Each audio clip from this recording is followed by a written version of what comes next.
Well, this is the beginning of upgrading this to the belt drive. So we're going to start taking this head apart.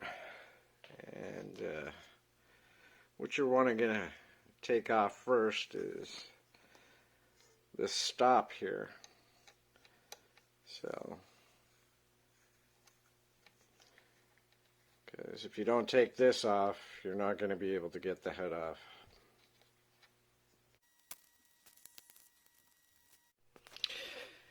And the next thing you want to take off is these 4 screws to this box, because there's screws in the back inside, and we're going to put this box aside with this motor.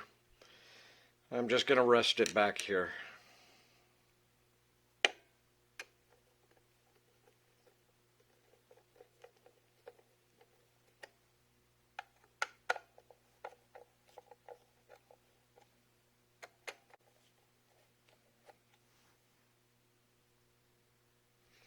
Don't lose those screws. Ooh, just noticed I got cracks on each corner of this where the screws go. Maybe we can make a metal plate, I don't know. But next you want to take out those screws in the back. So there's 3 of them in there. There's one hiding under here.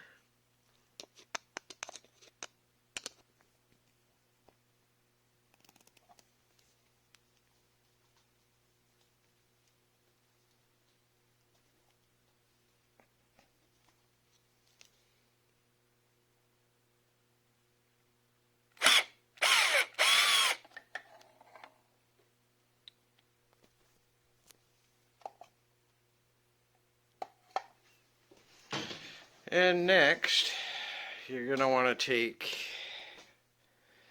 these 4 top bolts off. And this is where we're going to see that spindle gear that I 3D printed, and I could just imagine what it looks like.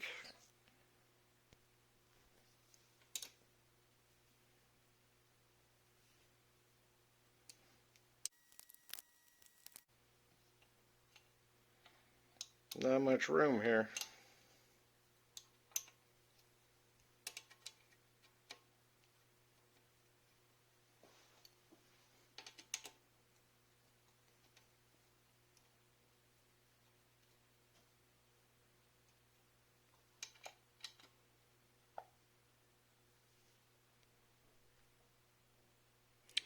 Yeah, so I got all these bolts out, and we're going to take this whole plate off with this box, and I'm just going to rest it on the back there, and then we're going to take a look at the gear inside. So I got all that moved out of the way, and we're going to see what this looks like. Ooh, better than I thought. Oh, there's chunks there. Oh yeah. There. Well, this gear, holy, it lasted forever. That was the 3rd one I printed, and out of 3 of them, this one lasted about 4 months of non-stop use. The other first 2, they went super quick, like within a day each, the other ones. But wow, I thought that was going to be a lot worse. Looks like we got a lot of PLA dust. Huh, I thought this would have been completely shattered up. And here's the underside of the motor. That's the motor gear. But this gear is still good. We're going to have to get all that cleaned up. And this gear has to come off the motor. Now there's one thing I might mention about these mills and their screws and stuff. I forgot about this. These screws here,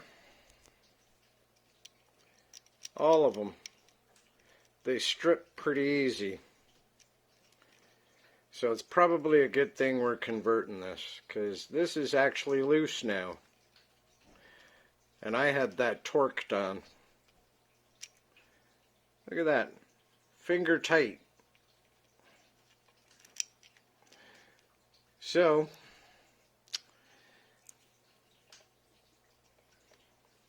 the gear's on good. Yeah, this gear is on pretty good.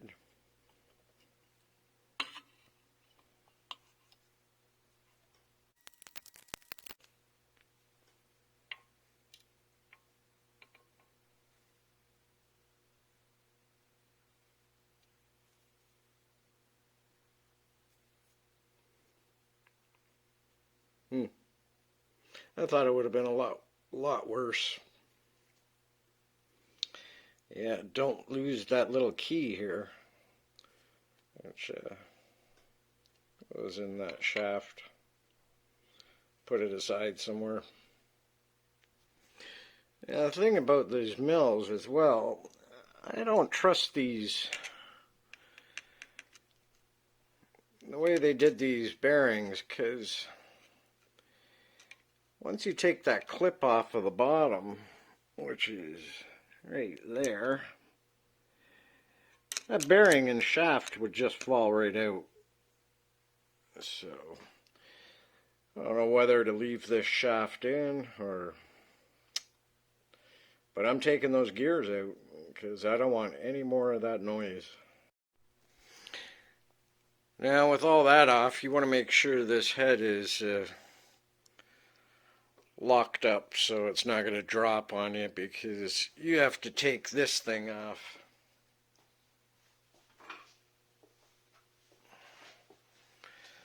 This nut has to come off, which actually is a support for the head.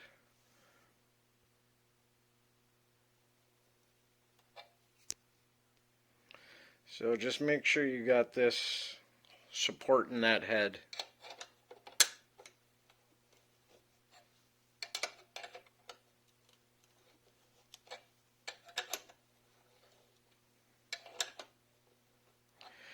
And I'm going to have to do this off of camera, because once I take this nut out, this is going to spring up.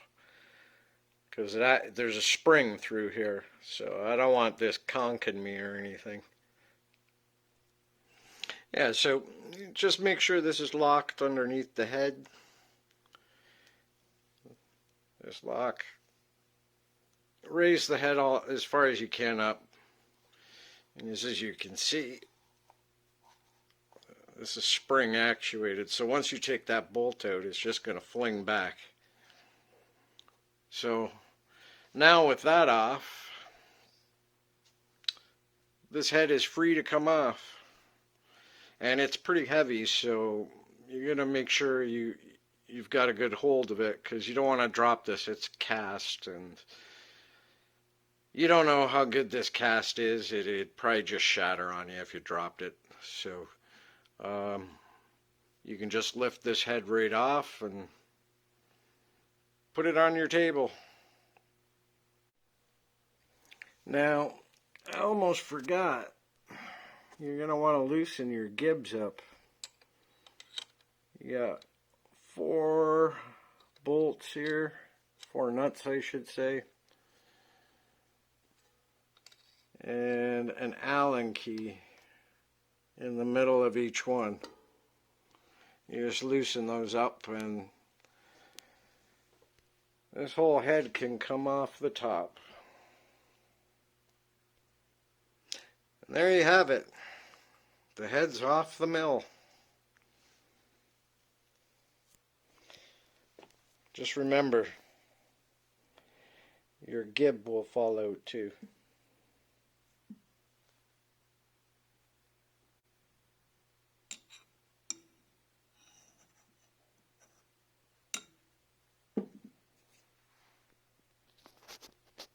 This is a good time to get all this cleaned up.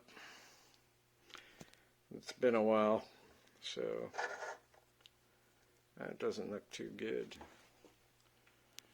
We'll have to clean all that up. Take this head apart. This will have to separate if we want to get those gears out. I believe there's bolts in the back here. Yeah.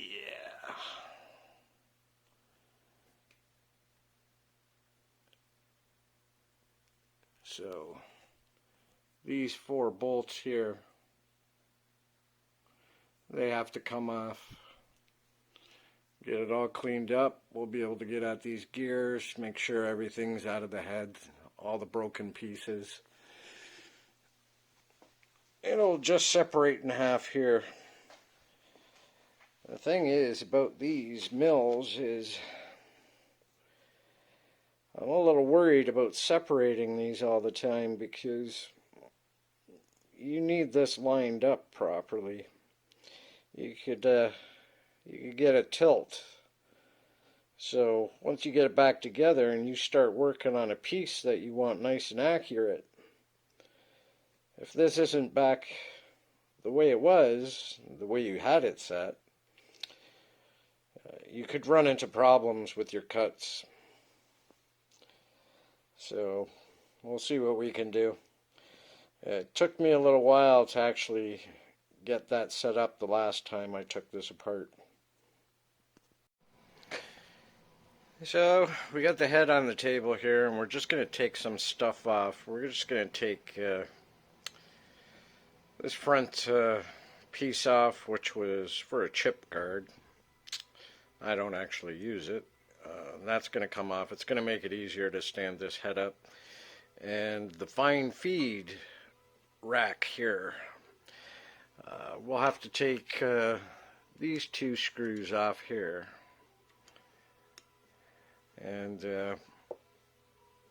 we'll just leave it attached, because when we separate the head here, we can just put this back piece aside because we're going to be working on this part. And oh yeah, and don't forget your drawbar's got to come out, and there should be a little, yeah, there's a little spacer here. So you can take these out as well, put those aside. You're going to have a lot of little parts, so don't lose them. Or you're going to be wondering, oh no, where's it go? I don't know where it goes. Just keep it all organized and you'll be fine. It's all pretty basic, simple dismantle and reassembly. But yeah, don't mix your screws up. Don't try forcing them back in. I'm pretty sure this cast isn't forgivable, so just like the other stuff I've encountered. But yeah, it's pretty basic disassembly and assembly, so just keep your stuff all nice and organized. Yeah, so just remove this case here for the fine feed, and there's 2 Allen key cap bolts there, and we'll just remove those 2.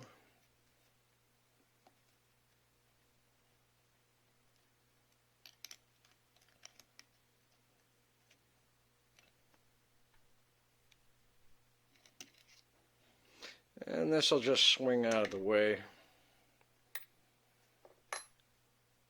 So it's your fine feed. And chips do get everywhere, even under the case.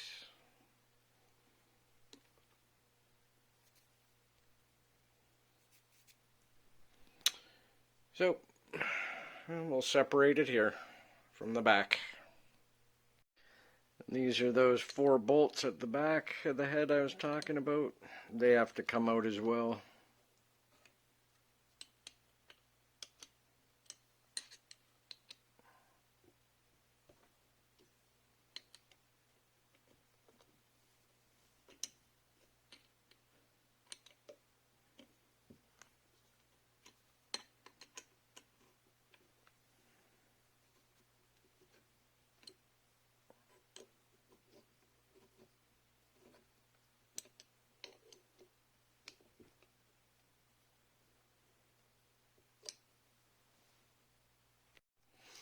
And there you have it. Once you take those 4 bolts out, you have access to this gearbox. And not sure if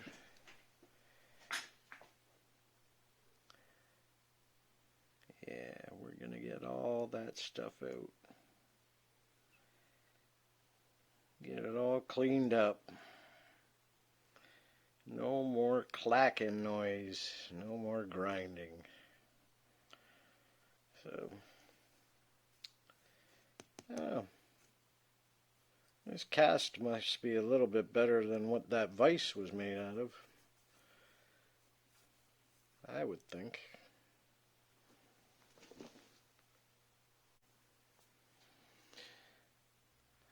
So what we're going to have to do is take this clip off right here, off that shaft. And we're going to slide these gears off. There's a keyway in here on that shaft. And we'll slide it out the front here. And we got the shift fork selector that we should be able to pull out as well. Maybe we'll just leave this in when we do the swap. And this is what I mean by what I don't trust these bearings, the seats, because look at how loose that is.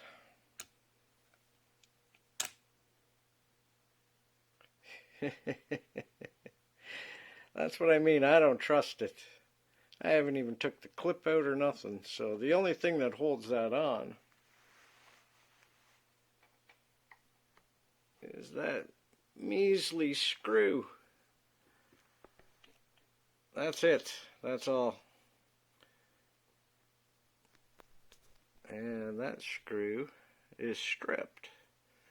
So, yeah, I don't know. Maybe I'll just take it right out altogether and I'll cap those holes up, because we're not going to need it with the belt drive. But that's not even a press fit. That's how loose that is. Crazy. Yeah, so here's that shaft that had the gears, the metal gears, and there's your gear selector fork. Now it'll just pop out of there. You can just pull it out of there. It's just resting in there, just right in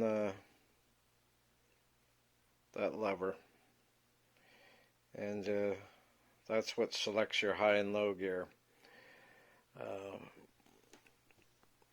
That selector fork is made of metal. These are the metal gears I put in. And as you can see in here, the low gear is plastic, which is the one on the left. Where is it? And it right there. The teeth are missing. It's kind of hard to see, but they are missing right there. That looks like it's got a plastic spacer in between the high and the low gear. So I'm not liking the way this spindle is feeling, which I was noticing the spindle was kind of running hot. So we don't have to take these plastic gears out. Like, that's fine like that when we're putting the belt drive on. But I can see in the future that I probably should actually do it. Replace the bearings in here. Now, I don't know why they made this cover out of ABS plastic.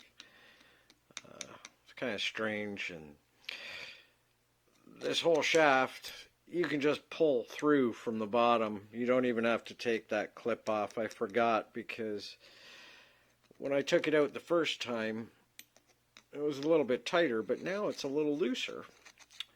So it's a good thing we're switching to the belt drive. We don't need this. I can just cap this off, plug it up with something, and plug the top as well. But I can see me doing a bearing replace sometime probably soon, because I really don't like the way that feels. And then I'm looking at this. That pin has been hammered in there, so they were hammering on this spindle. And this is an R8. Yeah, and you can see right in there on the side, that's where they hammered that pin. And I just don't like the way it looks. I don't know, it does not look precise, doesn't look good or neat. The more and more I examine this mill, there is so much that you could actually be fixing for days if you really wanted to. It's right down there. It's just a little tiny pin that they hammered right there. You can see the hammer marks. That don't look good. But I'm not going to screw with it today. I'm just going to clean up all that stuff in there, and we're going to plug these holes up. That's what we're going to do. We won't hear any more gear clacking anyways. But I just wanted to show you guys. I can guarantee you that I'm going to have to replace these bearings at one point. And this spindle, it's kind of sketchy. I really don't like the feel of it. That's probably why this spindle was feeling hot. Something's just not right, but you know, it won't take much if we have to fix that in the future. Like, it's just a pain in the butt. But yeah, that was just hammered in there. And that little pin is what guides your collets and your drill chuck, and it's an R8 spindle. So I don't even know if you can get a replacement spindle, but I'm just I don't even want to take these bearings out. I could just imagine what I'll be getting into. I just want to get this belt drive on for now. We could actually put the belt drive on once the head's back on the mill. But I just wanted to get all the bits of plastic out of there. That shaft here that had the other gears on, I wanted to get it out. And take that gear fork selector out too, because it just floats in there. For some reason there's a grub screw holding the shift lever in here, and it will not come out at all. So I don't know what they've done. I'm not taking a chance on cracking the casting. If who knows what the casting's like, but we'll just get all that cleaned up. And if I have to change the bearings, I should be able to do it on the mill, and we wouldn't have to take the head off. But yeah, the things you notice. Yeah, man, when I see stuff like this, when I start inspecting stuff, this is enough to make me want to hop on the lathe and turn down my own spindle. But I'm not going to mess with it today. Might be more of a headache than it's worth. But that's nasty. Just look at that smash hammer mark in a spindle. Wow. I'd like to meet the guy who actually worked on this. I wonder what his IQ is like. God. Nasty.